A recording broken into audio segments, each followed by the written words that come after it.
wonderful grace of Jesus.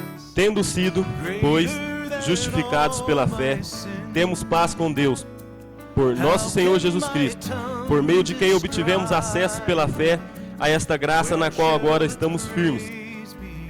Existe esse desafio aí de alcançar as crianças, e aquela estatística interessante de que a maioria dos cristãos aceitaram a Jesus quando criança, mostrando a importância de um ministério infantil. O ministério infantil é muito importante, muito importante. E também a Bíblia, que também começa a faltar.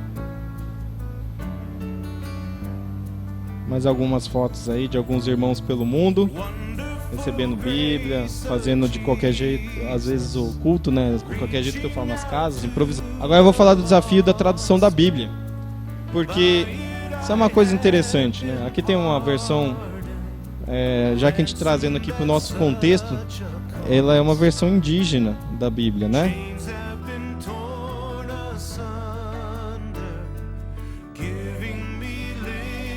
Mesmo com esse nível de traduções aqui, ainda existirão 2.251 línguas que não terão nenhum versículo na sua língua. E foi engraçado que a gente no último culto, na última reunião em Uberaba dos homens, tinha um missionário lá que está na Índia. E a Índia, assim, é uma bagunça de quantidade de línguas. E ele tinha que evangelizar as pessoas com um intérprete. Então ele falava para o intérprete, e o intérprete que sabia aquela língua que ele já falava, ele tinha que interpretar para os outros povos, assim, o pessoal que estava ouvindo, que era uma outra língua. Então já ali a gente percebe a dificuldade que existe, né? Isso é só para pregar, né? Porque Bíblia mesmo eles também não terão, ou não, espero que em breve, se Deus permitir, estejam, né? E o último desafio é o desafio da perseguição à igreja. Esse aqui é um cartaz muito interessante, que é Portas Abertas, né? Onde as pessoas dão as costas para perseguição. E no fundo a gente às vezes faz isso, né? Fazemos bastante. 100 milhões de cristãos são estimados que são perseguidos em 50 países. Nisso os templos que são destruídos, então, às vezes eles já estão lá, às vezes até milenarmente, bom, há mais de 1000 anos, tá? E como eu citei, a Síria e o Iraque, e os templos são destruídos. As Bíblias são queimadas, 60% das vítimas são crianças, então você vê como eles são covardes nessa situação.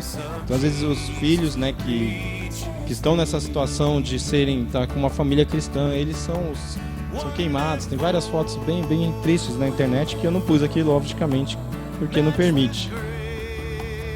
Disso também há muitas viúvas de pastores, principalmente na África, onde há muita perseguição. Elas ficam com essa missão de não ter um marido, né, que é o que normalmente traz o sustento, né? Esses lugares são bem rudimentares. A mulher, ela não tem muita força, não trabalha, né? Então é uma situação muito difícil. Interessante isso, né? O governo não faz nenhuma, ele não faz nada assim que possa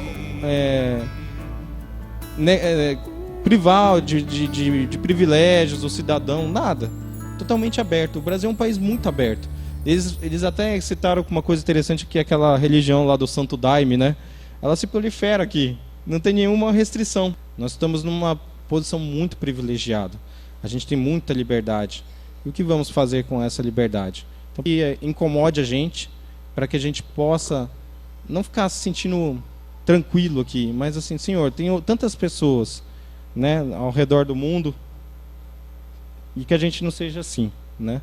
Então vamos orar para que Deus possa nos abençoar e a gente possa aproveitar e não estejamos em Filipenses 1:21, não 2:21, como o pastor Dorian já pregou aqui uma vez. Amém?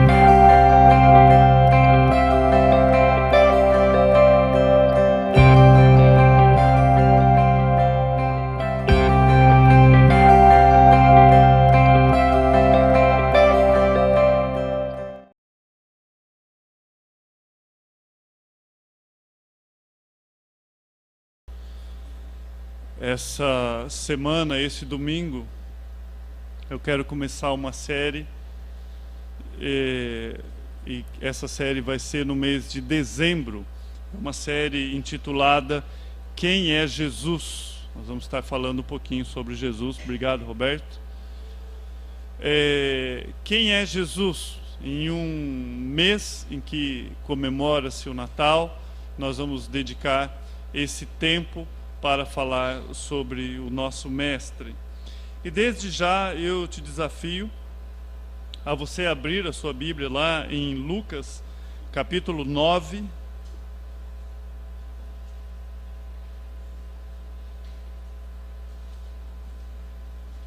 Peço que você abra a sua Bíblia em Lucas, capítulo 9.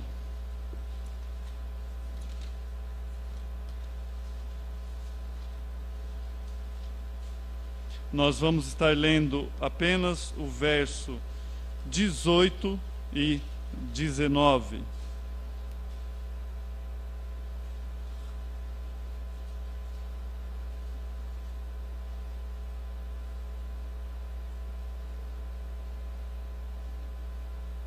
O verso 18 e 19 de Lucas, capítulo 9.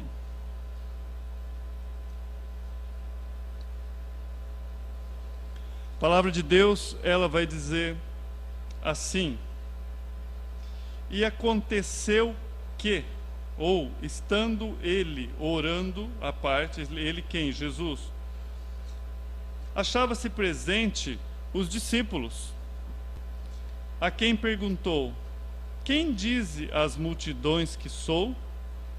Responderam eles: João Batista, mas outros, Elias, e ainda outros dizem que ressurgiu um dos antigos profetas. Vamos orar essa noite, vamos meditar nesse contexto.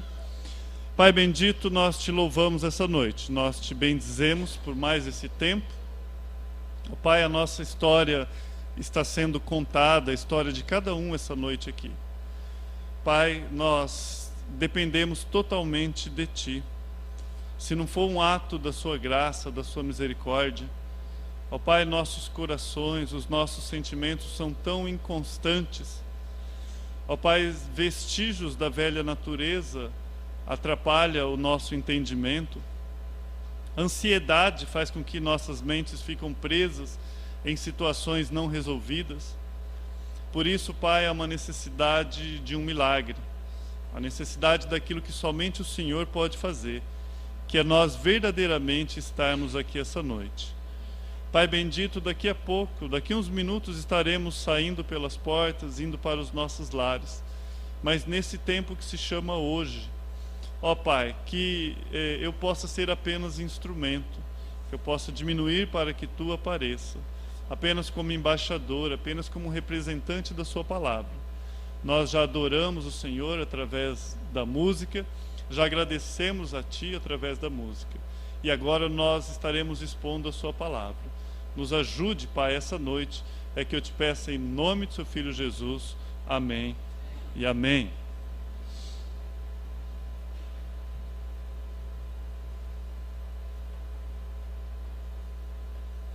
O que ou quem, a palavra correta, ou quem a multidão diz que eu sou?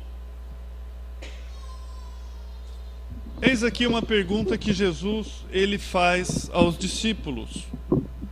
Jesus estava orando, eu começo com Lucas, isso também está em Mateus capítulo 16, no verso 13, e eu optei iniciar por Lucas, porque Mateus ele omite essa questão, essa parte que Jesus ele estava orando. Mateus ele já começa lá no capítulo 16, Jesus fazendo a pergunta. Mas aqui em Lucas capítulo 9, o verso 18, a palavra diz que estando ele só orando, estava com ele os discípulos. Os discípulos estavam com Jesus e ele estava orando. E nós imaginamos que Jesus não perguntou para os discípulos orando, ele parou de orar e ele foi lá falar com os discípulos. Mas aquele momento Jesus falava com o Pai ou em suas orações, que ele saiu daquele momento e veio questionar os discípulos. E a pergunta que ele chega para os discípulos é: o que estão dizendo aí fora? O que a multidão, o que o povo está dizendo quem eu sou? O que diz a multidão? Ou como Mateus fala lá, o que os homens diz? E eles estavam pianinho na resposta. Eles já estavam no meio do povo, tinham ouvido o povo, e eles responderam: João Batista, ou João o Batista, né? Não é João. Batista não é sobrenome de João. João o Batista. Outros, Elias. Outros, que um dos antigos profetas ressuscitou. Agora, eu quero essa noite apresentar à igreja um pano de fundo.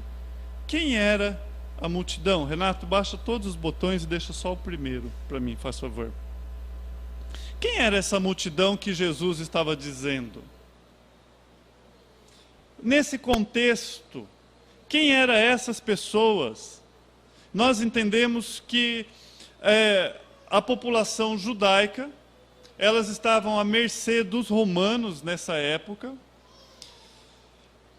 E tem-se calculado, historicamente, dizendo que mais de 4 milhões de judeus viviam no Império Romano durante os dias do Novo Testamento. Talvez 7% da população total do mundo romano. Então, para você ter uma perspectiva, uma noção do que seria isso. Basicamente, ali nessa época existiria 4 milhões de judeus. Isso aqui, entre os romanos, era 7%. Agora, na Palestina, onde Jesus estava, né, o número de judeu não atingia ali 700 mil. 700 mil.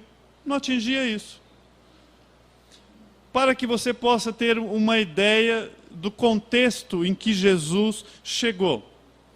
Em Alexandria, havia muito mais pessoas, Alexandria, lá no Egito, do que em Jerusalém. E mais na Síria do que na Palestina. E mesmo em certas porções da Palestina, ou na Galiléia, ali onde Jesus estava, onde ele se criou, os gentios eram mais numerosos do que os judeus. Então, para você ter em mente que ali, naquele contexto em que Jesus vivia, eram mais gentios do que judeus. E Jesus lança essa pergunta a eles: o que estão dizendo de mim? Qual era o idioma falado na época? A língua oficial do Império Romano, porque quem comandava ali era os romanos, era o latim. Era o idioma principal usado no Ocidente. Mas no Oriente, a língua franca ou comum era o grego. Nós sabemos que Alexandre o Grande, ele veio com essa ideia, né, de fazer com que o grego fosse a língua oficial.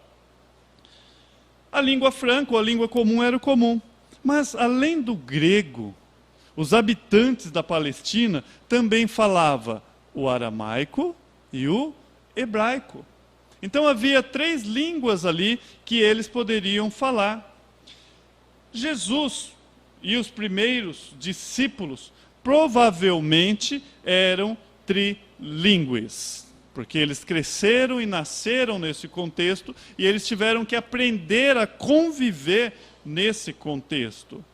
Aí há uma opinião muito comum que provavelmente a língua que Jesus mais falava era o aramaico. Então, exclusivamente o aramaico. Mas evidências arqueológicas e literárias, até biblicamente, apontam trilinguismo, porque ele não tinha dificuldade, em nenhum momento você vê as escrituras apontando dificuldade no contexto da comunicação. E quando nós estudamos que nele não houve pecado, e nós temos muita dificuldade de aprendizado por causa do vestígio da nossa velha natureza, o pecado que nos impede de aprender, nós podemos entender que Jesus não teria dificuldade nenhuma nesse aprendizado. Um exemplo Se você tem preguiça de estudar, você vai na Escritura, o que a Escritura vai desafiar você? Vai ter com a formiga preguiçoso. Não é isso? Há um desafio. Mas, qual era a teologia deles que Jesus encontrou? Havia então os judeus ali, chamado judaísmo. Qual era a teologia deles? Ou o que eles pensavam sobre Deus? Os judeus, eles aguardavam a vinda do Messias. Sim, eles aguardavam a vinda do Messias. Verdadeiramente, alguns judeus esperavam o aparecimento de algum personagem messiânico. Eles estavam esperando Jesus. Eles aguardavam algum personagem messiânico. Mas, de modo geral, ou na grande maioria daqueles judeus, de forma nenhuma, eles pensavam que seria um salvador sofredor, moribundo. De forma nenhuma eles imaginavam isso. Muito menos que fosse um ser divino. 100% Deus, 100% homem, como nós sabemos. Não passava isso pela cabeça da maioria. Eles tinham a esperança de que Deus viesse a usar uma figura humana para livrar eles do poderio político e militar. Eles estavam presos ali por causa dos romanos. Eles tinham esperança. Ou então o próprio Deus haveria de libertar o seu povo, mas em seguida introduziria o Messias como governante. Ou seja, uma ideia de um Jesus que viesse libertá-los com um cavalo e não num jumentinho, com a espada e seus seguidores, algo mais ou menos assim. Mas, nesse contexto, Jesus ele lança uma pergunta àquele povo. Jesus lança uma pergunta às multidões. Ali existiam algumas seitas e alguns grupos do judaísmo. O primeiro grupo que nós vamos aprender essa noite são os fariseus. A palavra fariseus, separados. Da onde que vieram os fariseus? Eles tiveram um pouquinho a origem ali, quando você vê o hiato que tem entre o Velho e o Novo Testamento. Ali nós temos a história dos macabeus. Foi dali que nasceu e que vieram esses fariseus. Eles tiveram origem um pouquinho depois dessa revolta dos macabeus, com o desenvolvimento do Hasidim. O Hasidim existe até hoje, que fazia objeção à helenização da cultura judaica. O que é a helenização? Era a cultura grega avançar e absorver o judaísmo. Era isso, e eles eram totalmente contra. Esses fariseus, eles observavam religiosamente tanto as leis rabínicas quanto a mosaica, que é o Pentateuco. Eles observavam a lei. Um fariseu, para vocês terem ideia, ele não poderia comer na casa de um pecador. Aí vem a pergunta, mas quem é pecador? Um fariseu não podia comer na casa de um pecador. Para um fariseu, pecador era todo aquele que não praticava o farisaísmo. Então saiu fora do grupo dele, era um pecador.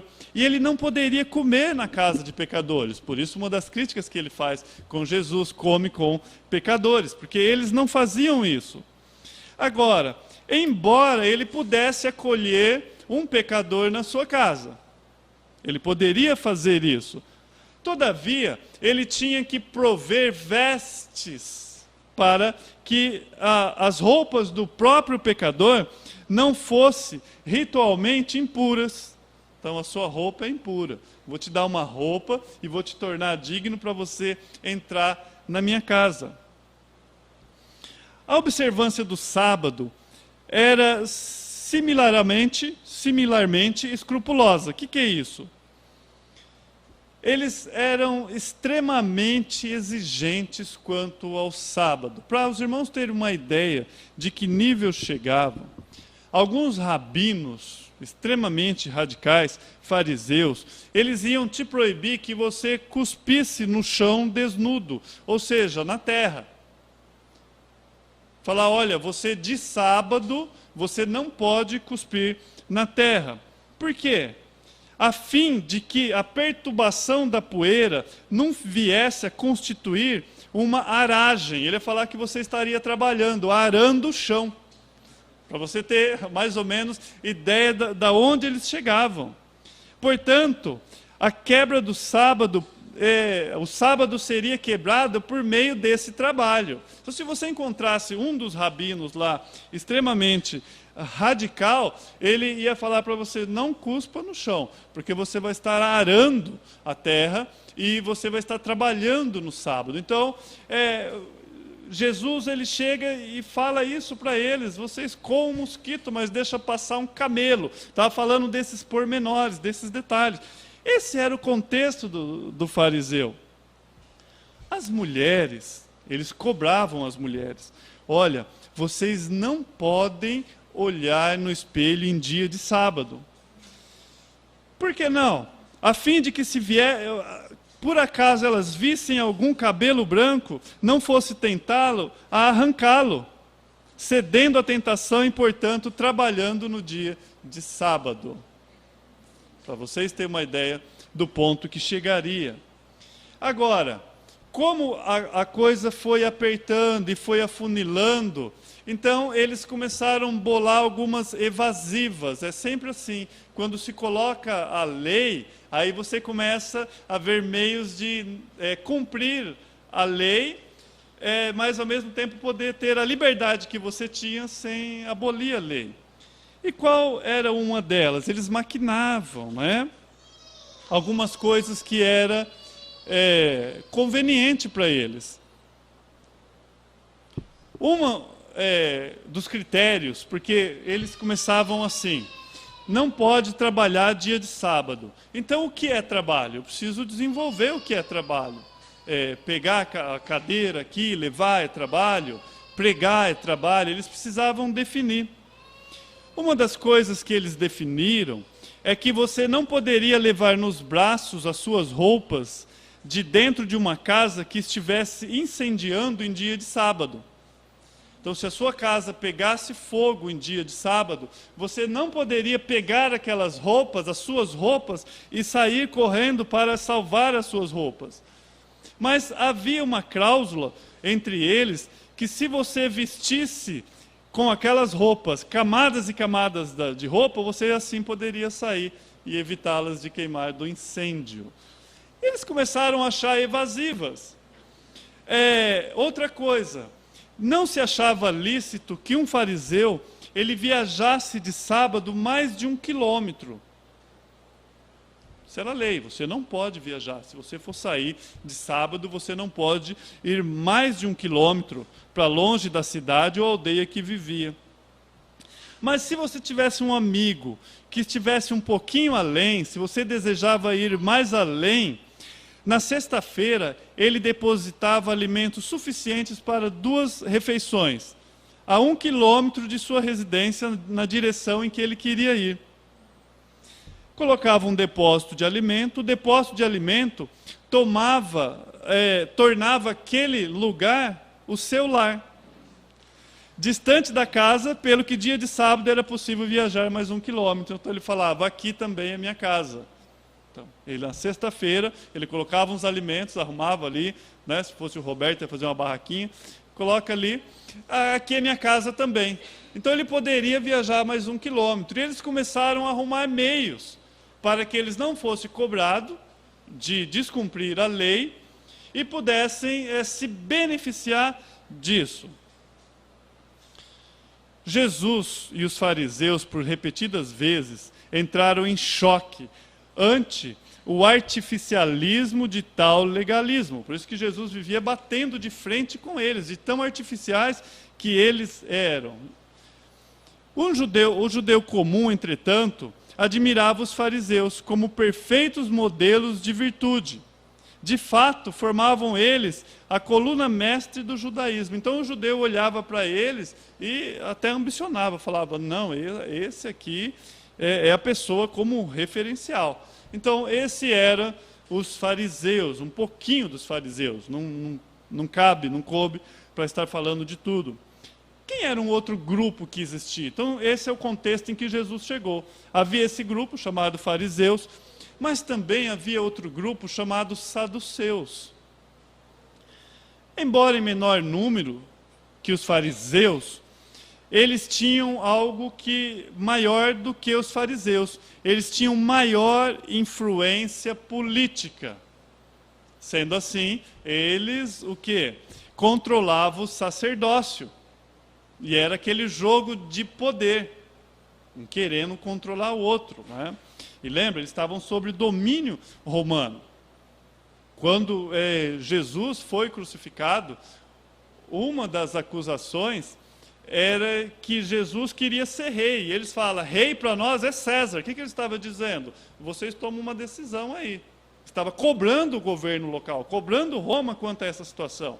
Estava o quê? Manipulando o poder. Vocês fazem alguma coisa, porque esse cidadão está dizendo que é rei. E nosso rei é César. Estava jogando o quê para a liderança? Vocês têm que tomar uma decisão. Então havia muito disso. Os saduceus, eles eram menor em número que os fariseus, mas eles tinham poder político, eles tinham força. E aí eles conseguiam controlar muitas vezes o sacerdócio mediante isso. Diferentemente dos fariseus, eles davam importância somente aos 5 primeiros livros do Velho Testamento, o Pentateuco. Então, o resto das escrituras que já existiam na época do Velho Testamento, eles não ligavam muito, não. Ou seja, a lei mosaica ou a Torá.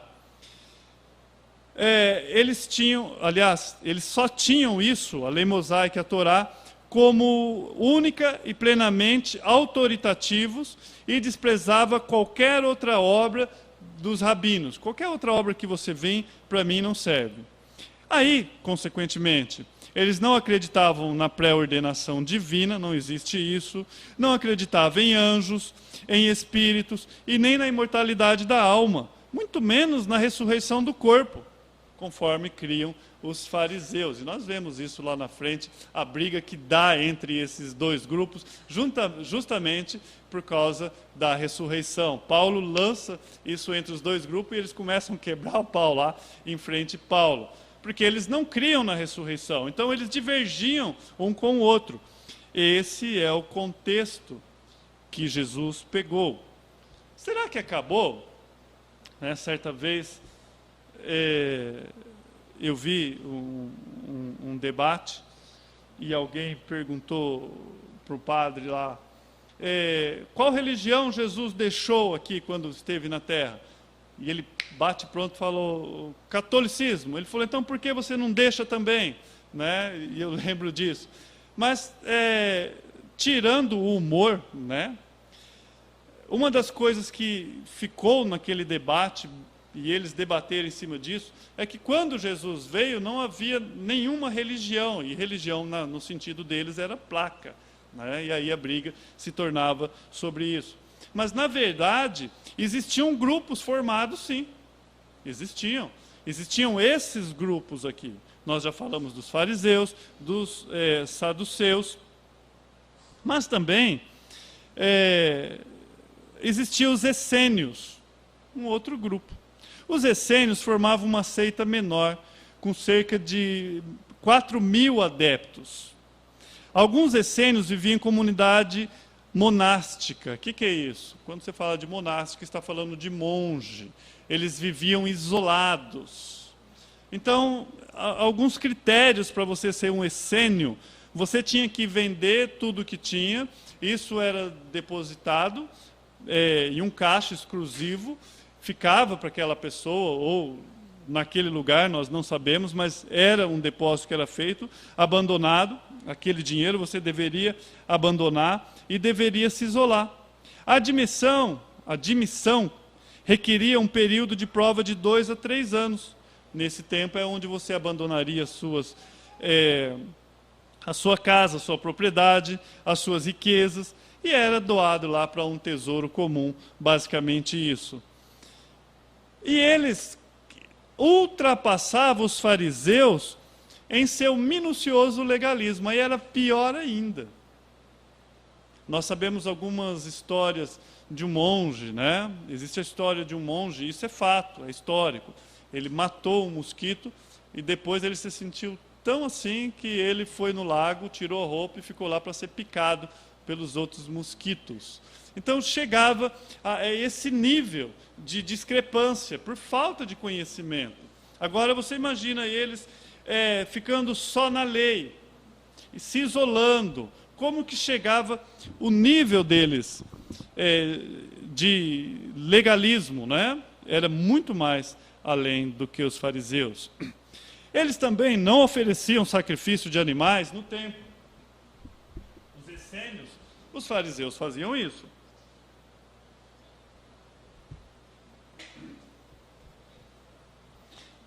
Os fariseus faziam isso. Os essênios, eles não faziam. Por quê? Eles achavam, eles diziam que o templo tinha sido poluído, porque o sacerdócio da época ele considerava como corrupto. Então ele falava, não, nós não oferecemos sacrifício no templo. Como símbolo da sua pureza pessoal, eles também usavam vestes brancas. Então se você pudesse voltar no templo, estivesse lá, e você visse alguém com uma veste branca, você iria dizer, aqueles são os essênios, eles estariam vindo. Esses eram os essênios. Essa seita, eles se consideravam remanescentes, vivos. E considerava que eles seriam os eleitos nos últimos dias, porque eles consideravam aqueles dias de Cristo ali, os últimos dias, algumas coisas estavam para acontecer. Eles esperavam alguns personagens escatológicos, essa é a teologia dele, um grande profeta, um Messias político-militar. Eles esperavam exatamente isso. Se preparava para uma guerra de 40 anos, que culminaria no reinado messiânico. Então, qual é o contexto que Jesus chegou? Nós temos esses grupos, os fariseus, os saduceus, os essênios. Mas ainda existia um outro grupo. Quem que é? Os herodianos e os zelotes. Os zelotes, você vai ouvir também falar sobre os zelotes. Jesus, ele convocou um zelote. Os herodianos não eram uma seita religiosa, então não era um povo envolvido com a religião, mas uma pequena minoria de judeus influentes, pertencentes, sobretudo, à aristocracia de sacerdotes saduceus, que dava apoio à dinastia de Herodes, ou seja, eles apoiavam que Herodes deveria continuar. E que bom seria se Roma tomasse conta de tudo ali e estava resolvido o problema. Por que brigar, né? Implicitamente, eles apoiavam o governo romano, que pusera Herodes em posição de mando. Ele falava, não, nós somos a favor de Herodes, ele permite com que nós tenhamos o sinédrio, nós temos certa liberdade. Então existia também os herodianos. E quem eram os zelotes? Era o contraste. Os zelotes eram revolucionários dedicados à derrubada do domínio romano. Então os zelotes, o que eles queriam? Queriam derrubar o domínio romano. Eles eram contra. Na época de Cristo, assim que Jesus chegou, no mesmo período, contabiliza ali que houve uma crucificação de 9.000 zelotes, por conta deles quererem livrar o povo, os judeus, do domínio romano. E esses eram os zelotes. Recusava-se pagar taxa a Roma, considerava a lealdade a César um pecado, e foram iniciadores de diversas revoltas, incluindo a rebelião judaica, que resultou na destruição lá de Jerusalém no ano 70. Foi os zelotes que começaram com esse levante. Para vocês terem uma ideia do que é isso, e como eles não pagavam imposto, quando acontecia deles encontrarem com o cobrador de imposto, o que ele queria fazer com esse cobrador de imposto? Queria matar. E ele matava. Ele ia com uma pequena faca pelas costas, normalmente, encravava aquela faca nas costas e matava o cobrador de imposto. E aí Jesus chega e chama um dos discípulos, chamado Mateus, que era o quê? cobrador de impostos. E chama também Simão, o Zelote. Você vê Jesus, nesse contexto, ele trabalhando com as diferenças. Jesus, ele foi o elo para que resolvesse entre os dois e eles tivessem em comum. Então, um dos 12 discípulos era Simão, o Zelote. Isso está lá em Lucas 6, o verso 1. E ainda existe um outro grupo que você vai ouvir nesse estudo que nós estaremos fazendo sobre essa série, sobre quem é Jesus. Os escribas. Você sempre ouve falar sobre os escribas. Eles não eram nem uma seita religiosa e nem um partido político. Não era nenhum e nem outro. Era um grupo de profissionais, doutores da lei, ou chamado mestre da lei. Você vai encontrar isso, essas expressões são sinônimos. Para nós termos ideia, a aplicação dos preceitos da lei à vida diária tornava-se necessária a função interpretativa dos escribas. Por exemplo, o que constituía um trabalho no sábado? Lembra disso? Pelo tempo de Jesus, a maior parte dos escribas pertencia à seita dos fariseus. Então, esses escribas, eles estudavam e eles buscavam aprender, mas para aplicar isso. Visto que a atividade própria dos escribas era gratuita, ou seja, não era remunerada, eles ganhavam seu sustento financeiro mediante algum trabalho ou algum negócio. Por isso você vê que Paulo, da mesma forma, fazia tendas, né, para sobreviver, algo nesse sentido. Agora, Jesus foi chamado de Rabi, ou mestre. Jesus foi chamado de mestre. E cercou-se o quê? De discípulo. Com frequência, Jesus, ele ensinava declarações concisas, vívidas, usava parábola. Jesus, ele era um mestre. As pessoas sentavam à sua volta, esse era o meio de aprendizado. O professor ou o mestre ficava em pé, ele estava ensinando. Se uma pessoa quisesse fazer uma pergunta, o que ela tinha que fazer? Levantar, e aí entendia que hoje o aluno ele levanta a mão. Essa pessoa ficaria em pé. Por isso que você vai ler, e levantou-se um certo doutor da lei, porque eles estavam sentados, ouvindo. No eles fazerem isso, eles entendiam, estavam dizendo que ele era o mestre. Jesus estava ensinando, e se você quisesse fazer uma pergunta, você teria que ficar em pé. Jesus, ele foi chamado de mestre. Ele ensinava com autoridade, sempre ensinava com grande autoridade. Por isso que ele usava em verdade vos digo. Jesus, ele usava de autoridade. Bom, agora, os escribas eram um contraste. Eles citavam interminavelmente opiniões dos rabinos já falecidos. Então, mais do que tudo, eles começavam a citar outros rabinos. Em Mateus 7, 28 e 29, você lê assim: E aconteceu que, concluindo Jesus esse discurso, Jesus tinha acabado de concluir um discurso, a multidão se admirou da sua doutrina. Estamos falando da multidão aqui, a qual Jesus estava questionando. Porquanto os ensinava como tendo autoridade, e não como os escribas.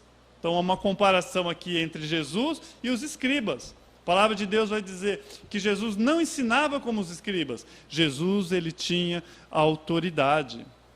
Bom, nessa época também existia o Sinédrio. Vai montando na sua mente aí, na medida que nós vamos passando, você entender quem era esse povo. Quem era o Sinédrio? Os romanos, eles permitiam os judeus manusearem muitas das suas próprias questões religiosas e domésticas. Então, os romanos, eles abriram um precedente lá. Vocês estão sobre o nosso governo, sobre o nosso controle. E, com isso, foi criado alguns tribunais locais. O Sinédrio. O superior tribunal era chamado do Grande Sinédrio. Era ali que havia o sumo sacerdote. Mas o sinédrio, ele se reunia diariamente, lógico, com exceção aos sábados. E outros dias também santificados, né? Eles não se reuniam apenas nesse dia. Eles chegavam até comandar, para vocês terem uma ideia, uma força policial. Por isso que quando vai aprender Jesus lá, você vê que havia uma certa autoridade do sinédrio. Eles tinham uma força autorizada pelos romanos. Esse era o sinédrio. O sumo sacerdote, ele presidia a 70 outros juízes, membros do tribunal proveniente dos partidos farisaico e saduceu. Ali, fariseus e saduceus compunham esses 70 em que eram usados no tribunal lá. Nós vimos isso na crucificação, na morte, no julgamento de Jesus. E por fim, outra palavrinha que você vai ouvir, que você vai ler no Evangelho, estudando o Evangelho, é o povo da terra. Quem é o povo da terra? Entre os judeus palestinos, as massas do povo ordinário, chamado povo da terra, eram pessoas que permaneciam desvinculadas das seitas e dos partidos políticos. Eram pessoas que não estavam envolvidas com nada. Então, um fariseu encontrava aquela pessoa e ele não estava envolvido com nada. Por causa da sua ignorância acerca da lei e do Antigo Testamento, eles eram indiferentes com isso. Juntamente com as disposições rabínicas, os fariseus menosprezavam-nos, tendo criticado a Jesus por misturar-se socialmente com o povo da terra. Eles criticavam. Como que Jesus se mistura com essa gente que não estuda, que não aprende, que não tem nada a ver? Então é esse contexto que Jesus chegou e encontrou. Como que era a educação judaica? As crianças, elas recebiam ensino. Elas recebiam lições de história e religião dos hebreus, do povo hebreu. Agora, habilidades práticas, aquilo que eles iam fazer, o serviço, o seu trabalho, a capacidade de ler e escrever, isso vinha dos seus progenitores, dos seus pais. Os pais ensinavam os filhos, isso vinha deles. Essa era a educação judaica. A lei mosaica e o livro de Provérbios, existem várias injunções concernentes a essa responsabilidade do pai, que incluía até punição física, caso a criança não aprendesse de modo devido. Então havia ali, eles levavam muito a sério ao ensino. Mas quando se completava 6 anos, ali nessas escolas e sinagogas, na verdade eram nas sinagogas locais, ali era utilizado o Antigo Testamento como manual de leitura e escrita. Foi ali que Paulo aprendeu. E era ao pé de um rabino. As lições também incluíam aritmética simples, tradições judaicas extra-bíblicas e alguns complexos rituais do judaísmo. Isso, com 6 anos, eles eram levados lá na sinagoga e eram ensinados aos pés dessas pessoas. Se você quisesse se tornar um erudito avançado ou aprender algo mais, um jovem judeu vinculava-se a um rabino, como seu pupilo, como Paulo fez aos pés do famoso rabino Gamaliel, está lá em Atos 22, 3. O contexto. Então, Jesus, como que Jesus aprendeu?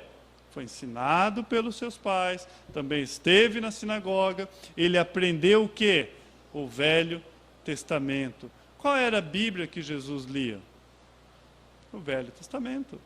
Ramon, desliga esse ar aqui, que o pessoalzinho da direita aqui, é só o primeiro botão daqui para lá. Essa era a educação deles. Agora, qual a importância de tudo isso? Por que eu preciso saber isso? Amados, muito daquilo que nós temos dificuldade em entender o contexto do Novo Testamento, o contexto daquilo que estava acontecendo com Jesus, chegou-se um certo doutor da lei, e ele vai chegar e vai falar para Jesus, o que devo fazer para herdar a vida eterna?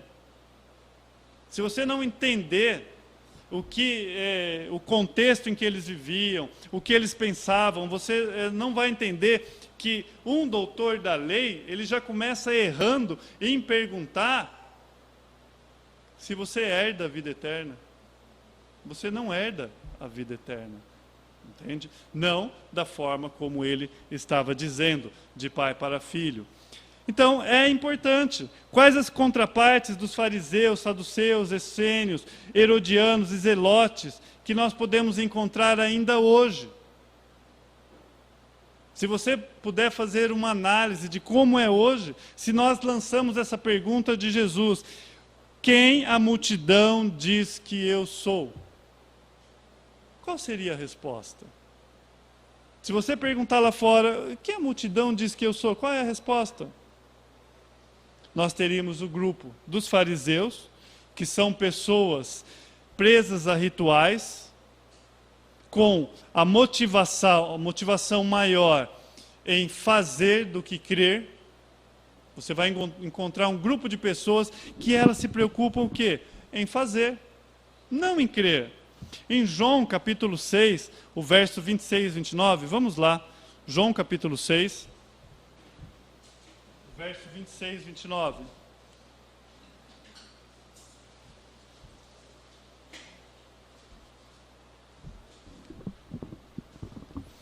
Jesus respondeu-lhe e disse: na verdade vos digo que me buscais não pelos sinais que vistes, mas porque comeste do pão e vos saciaste.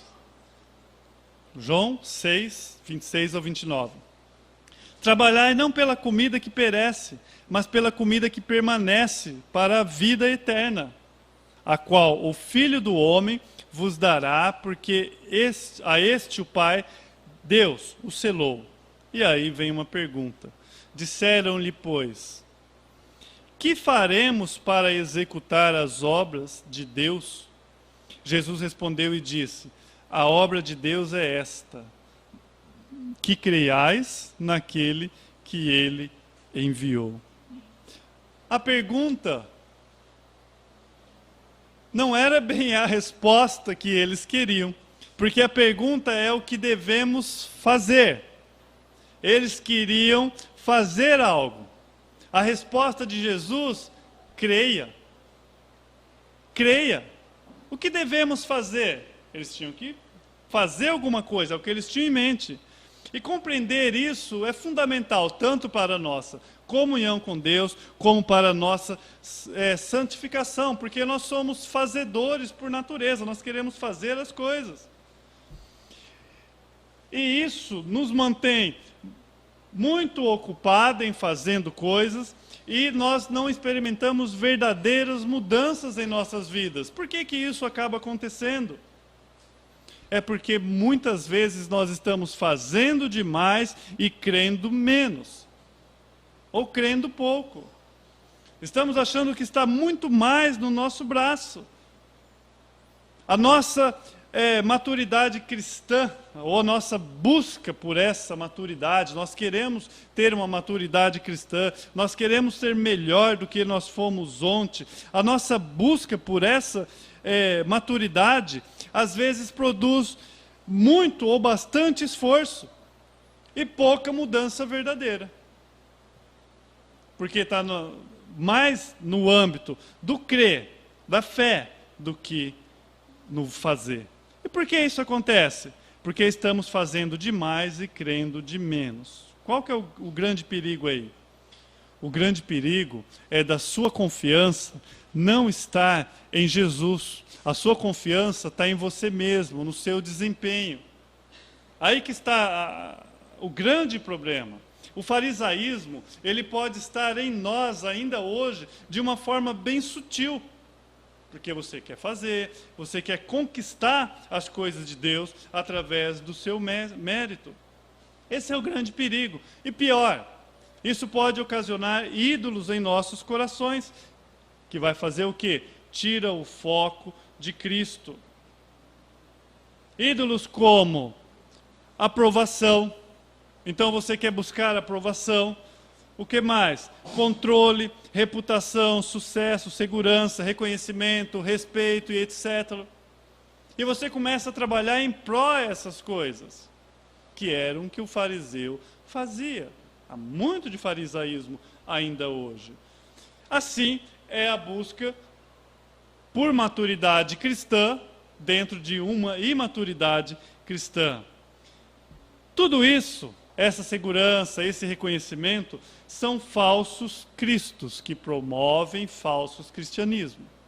Então, a pergunta: quem é Jesus? E você conhece verdadeiramente Jesus? Você conhece o que o Evangelho fez com a sua vida? Você já se perguntou por que você não consegue ter maturidade cristã? Isso pode ser um falso cristianismo. Todas essas coisas, nós já temos, que coisa? Isso que eu falei acima, controle, aprovação, nós já temos em Cristo pelo Evangelho que nos alcançou. Todas essas coisas você já tem em Jesus. Mas quando não reconhecemos verdadeiramente quem é Jesus, voltamos para esses ídolos, a fim de receber aquilo que somente Jesus pode me dar. Por você não entender isso, aquilo que somente Jesus pode dar para você, você acha que você pode buscar através do fazer, o fazer, o fazer, e a sua vida que ele sobe, desce, nunca aparece, e não há uma estabilidade cristã. E muitas vezes são pessoas extremamente ocupadas, ocupadérrimas. Então nós podemos ter um pouco de farisaísmo aqui. Eles gostam de ficar orando em pé nas sinagogas e na esquina a fim de serem vistos pelos outros. Mateus 6,5. Jesus fala, eles gostam de ficar orando, de se aparecer. Eles querem esse resultado. Temos um pouco também de saduceus, o grupo dos saduceus. São pessoas, lembra, eles criam só no Pentateuco. São radicais como os fariseus. Pessoas que têm a Bíblia como única fonte de regra e fé, mas na verdade não é a Bíblia, é parte da Bíblia aquilo que lhe convém. O que os saduceus responderiam a essa pergunta de quem é Jesus? O que os fariseus responderiam? Nós temos essênios no dia de hoje, pessoas que vivem isolado, em menor número, somente eles estão corretos, condenam todo e qualquer movimento que não são igual ao deles, a bandeira é a vestimenta, são identificados pelas vestes brancas, limpas por eles mesmos.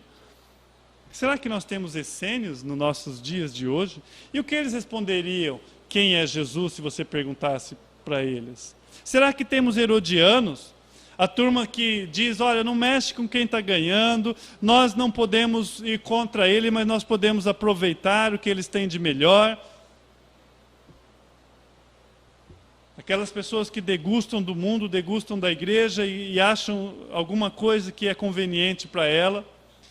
Eles estavam de posse do inimigo, eles eram escravos dos romanos, mas estavam bem. Para que um Salvador? Então, quem é Jesus para os herodianos? A pergunta é, eles precisam de Jesus. Os zelotes, revolucionários, dedicados a derrubar o domínio romano. São pessoas inconformadas que vivem em plena guerra, o tempo todo em guerra, e o que precisa é combater o inimigo. Será que nós temos zelotes no dia de hoje? Se você chegar para um zelote, que para ele a solução estava na espada, absurdo pensar que estaria uma pessoa enviada pelo próprio Deus. Eles achavam que tinha que resolver na própria mão e resolver com o inimigo. E por fim, os escribas, profissionais da lei. Será que temos escribas hoje? São pessoas que estudam a palavra como profissionais, constantemente citam opiniões dos rabinos ou homens já mortos. Quem é Jesus para essas pessoas? O quanto Jesus ocupa no estudo deles. O perigo, amados, de ficar focado apenas no estudo é que você pode lançar uma pergunta de quem foi Jesus. Se você vai evangelizar alguém, a pessoa entra no seu carro e você pergunta para ela quem foi Jesus, automaticamente a mente dela vai ser arremetida num Cristo morto. Vai lá para a história. Quem foi Jesus?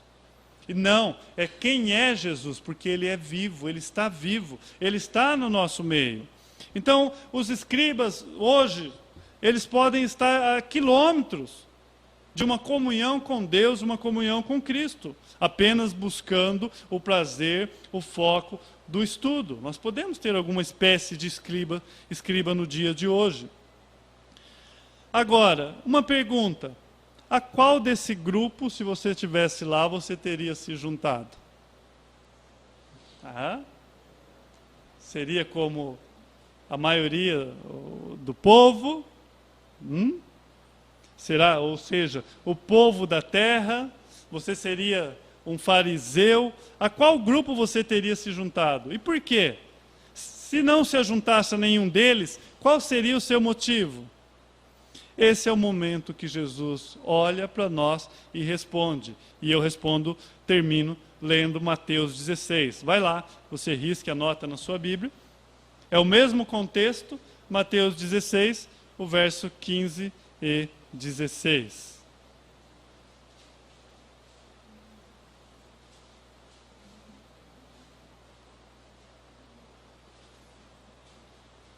E vocês?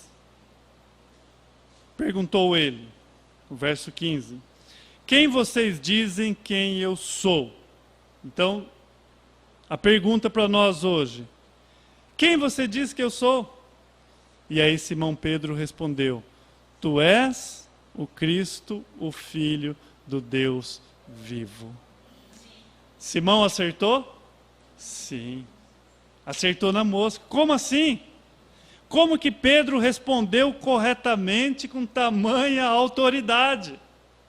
Como pode? Pedro, qual foi o seminário que você fez? A que igreja você pertence? Poderíamos aplaudir. Pedro, ele respondeu exatamente, corretamente. Quantas vezes você leu a Bíblia, Pedro, para conhecer tanto assim? Você deve pertencer àquela igreja há vários anos. Se você tem vários anos de conversão, você não deve ser um crente novo. Palmas para Pedro? Não, nós não vemos isso. Jesus elogia, no sentido de falar para ele que ele é feliz. Jesus responde: bem-aventurado és tu, Simão Barjonas. Ou você foi feliz na sua resposta. Você é feliz por entender isso. É isso que Jesus está dizendo. Você é feliz, você é bem-aventurado, mas você só pode responder porque o meu Pai revelou a você. O verso 17.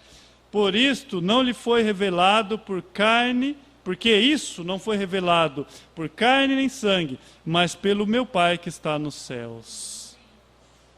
Então, amados, independente de qual grupo você pertence, ou pertenceria, você pode pertencer ao povo da terra, que permanecia aquém daquelas seitas que não estavam nem aí, ignorante acerca da lei, indiferente com essas disposições rabínicas, que hoje nós poderíamos dizer a igreja, ou a sua posição ser neutra.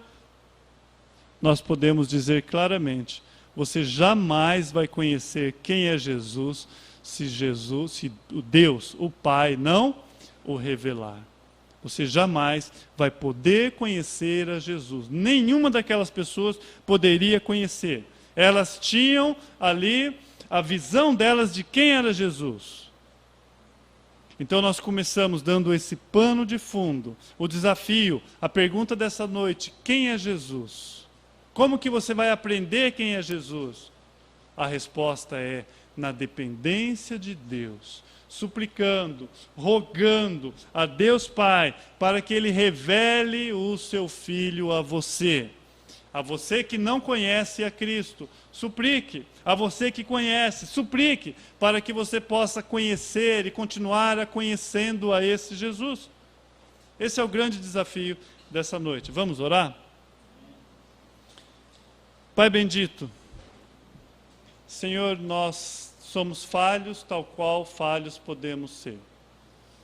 Os nossos corações não são diferentes, muitas vezes, de um fariseu, de um herodiano que pode estar mais interessado nele mesmo do que qualquer coisa. Ó Deus, de um saduceu que ignorava partes da sua escritura. E, ó Pai, são feitos da mesma massa e às vezes nós podemos encontrar esse tipo de coisa ainda hoje. Mas essa noite, Pai, assim como o Senhor ensinou a Pedro, não é carne nem sangue quem revela quem é o Senhor. É através do Pai que mostra quem é o Filho. Por isso, Pai, eu suplico essa noite, se há alguém aqui que ainda não conhece o seu Filho, que o Senhor possa apresentá-lo, Pai. Que o Senhor possa mostrar quem é Jesus a essa pessoa. A nós, Pai, que já conhecemos, nós suplicamos essa noite. Ó Deus, nos ajude a compreender.